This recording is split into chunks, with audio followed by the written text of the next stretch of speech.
vivimos en un país llamado México. Pero ¿desde cuándo somos México? ¿Ustedes tienen idea? Pues desde que nacimos mexicanos, yo creo. Desde que nacimos Somos mexicanos. Pero antes que nosotros hubo mucha gente y antes mucha gente. ¿Desde cuándo México se llama México? Bueno, dijimos que estamos en 2024. 23. Perdón, ya me ando adelantando un año. Mírenlo, sí están bien atentos, profe. Sí, qué bueno. Adrede lo hice, a ver si era cierto. Bien, estamos en 2023. Sí, señoras y señores de los portales, Puertecito y el Tepalcate. México tiene una edad aproximada de 500 años. México es este país desde el 21 de agosto de 1821. ¿Han oído hablar de Miguel Hidalgo? ¿Dónde se lo pongo? Ah, pues él es el padre de la patria. Sí habían oído decir que el padre de la patria es Miguel Hidalgo. Él hizo nacer, junto con muchos otros mexicanos, este país que se llama México. Bueno, pero antes, ¿qué había? Antes de 1821, que nace en la historia de este país, pues todo este territorio que es actualmente, vivían muchos pueblos, que luego los que nos invadieron, fíjense lo que voy a decir, invadieron, no descubrieron, porque este territorio nosotros vimos estaba ocupado, entonces no era nuevo, fue nuevo para los que vinieron y nos dominaron, conquistaron, allá por 1521. ¿Qué año dije? 1521, por ahí 1520, por ahí más o menos, llegan una invasión europea de un país llamado España, y no sé, ustedes habrán oído más o menos, hubo una lucha tremenda y dominan a todos los pueblos que hay aquí, que había aquí, ¿sí? Pueblos originarios se les llama indígenas, indios, se les llamaba y se les sigue llamando. Bueno, sucede ese dominio en 1500 y tantos. ¿Entienden ustedes cuánto habrá durado ese matrimonio del cual nosotros somos hijos? Por eso vemos en México prietitos, café con leche y güeritos, porque somos el resultado de la mezcla de europeos españoles y los pueblos originarios indígenas. ¿Tienen ustedes idea cuánto duró ese matrimonio? Pues si dije que fuimos invadidos en 1521 y México nace como país en 1821, pues ese matrimonio duró 300 años. 300 años de colonia se llamó entonces, y se llamaba Nueva España, porque los que vinieron y nos dominaron es España. Entonces aquí fue Nueva España durante 300 años. Bueno, ¿y qué pasó durante esos 300 años? Oh, pues muchísimas cosas, muchas cosas pasaron, pero quienes produjeron todas esas cosas fueron las gentes que estaban acá, los pueblos originarios, los pueblos indígenas o indios, a los que, según los europeos, no merecían el trato humano, porque no tenían alma. Los trataron como animales, ¿sí? Pero eso sí, sí sirvieron las indígenas y los indígenas para reproducir la raza, y de ahí venimos nosotros, la mayoría de mexicanos, llamados por raza como mestizos, ¿va?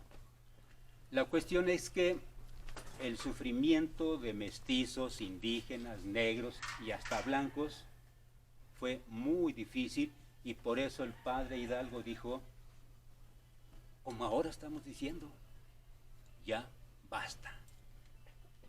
¿Sí? Se levanta en armas, dura 10 años una lucha sangrientísima, ¿sí?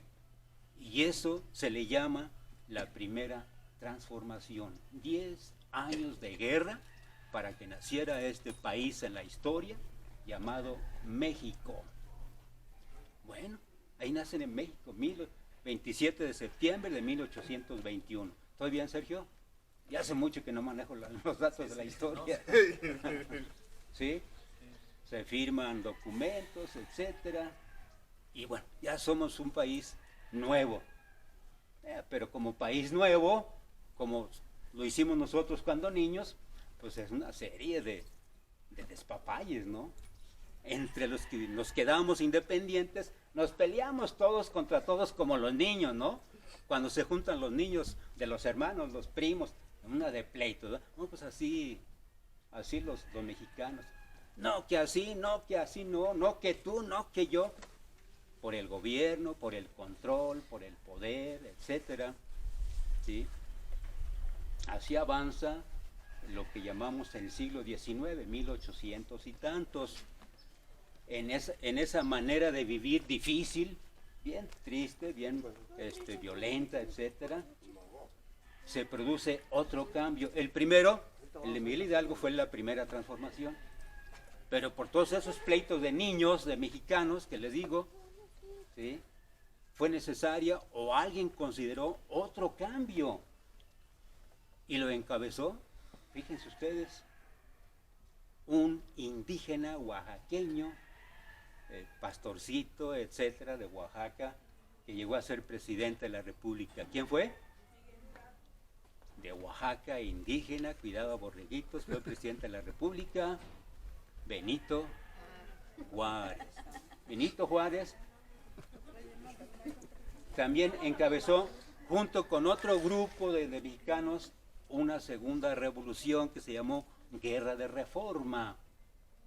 Y esta es la segunda transformación. ¿Y qué quería esa guerra de transformación, esa guerra de reforma de Juárez? Pues que todos los mexicanos fuéramos igual, fuera indígenas, fuera mestizos, fuera blancos, fuera negros, que también había. Por eso fue la guerra de reforma. Esa es la segunda transformación, ¿verdad? Al triunfo de esa guerra de transformación, pues nos seguimos peleando. Ya no somos niños, ahora somos adolescentes. También como son los adolescentes, ¿verdad? Los chavos de 13, 14, 15 años. Inconformes, nada les gusta, no se sienten bien con nada. Bueno, pues así estaba nuestro país adolescente, pues tiernito, ¿no? Nació en 1821, para 1850 y tantos, para 1860 y tantos, otra guerra, ¿verdad?, la de reforma.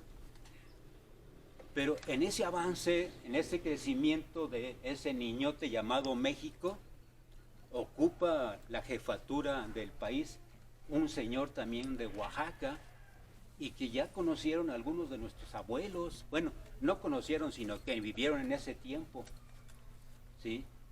Nuestros abuelos nos platicaban cuando trabajaban en las haciendas, que usaban calzones y camisas de manta, el sombrero grande, etcétera, y que trabajaban todo el día de sol a sol y vivían como siervos en chozas en las haciendas.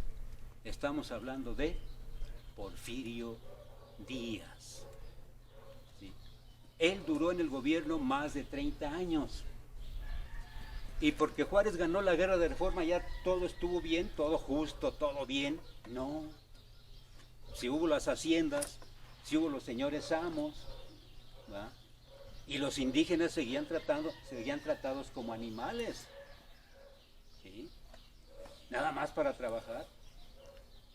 Por eso fue necesaria otra transformación, y la dirigieron allá por 1910. Se da la tercera transformación que empezó un chaparrito de barbitas y por cierto muy finito, muy preparado, y seguramente por eso entendió que no era humano, no era inteligente la manera como estaban viviendo los mexicanos entonces, 1910. Estamos hablando de don Francisco y Madero, don Francisco Indalecio o Ignacio Madero, de Coahuila. Él dijo, vamos a las armas para quitar a Porfirio Díaz del poder y ya que ganemos, todos los mexicanos tengan el mismo derecho, las mismas facilidades para mejorar la vida, etcétera. Bien, se unen a esa lucha, pues todos sabemos, Carranza, Villa, Zapata, Obregón, Calles, y un titipuchale mexicano, ¿no? Calzonudos, gorrudo, etcétera, a pie o a caballo, ¿sí? A la revolución. ¿Sí? Esa es la tercera transformación. ¿Verdad? Pero, ¿qué sucedió? Gana la revolución, la ganan contra Huerta por traidor, ocupan el poder los revolucionarios encabezados por Venustiano Carranza. Han oído hablar de Venustiano Carranza, un señor barbudo, grandote, así, también de Coahuila, ¿sí? Y luego le siguen en el poder Obregón, Plutarco Elías Calles, otros, Lázaro Cárdenas, y todo iba bien, fíjense. Habiendo ganado la tercera transformación, todo iba bien. Y el que más hizo para que eso fuera bien fue Lázaro Cárdenas del Río. Lázaro Cárdenas del Río. Pero ¿qué creen?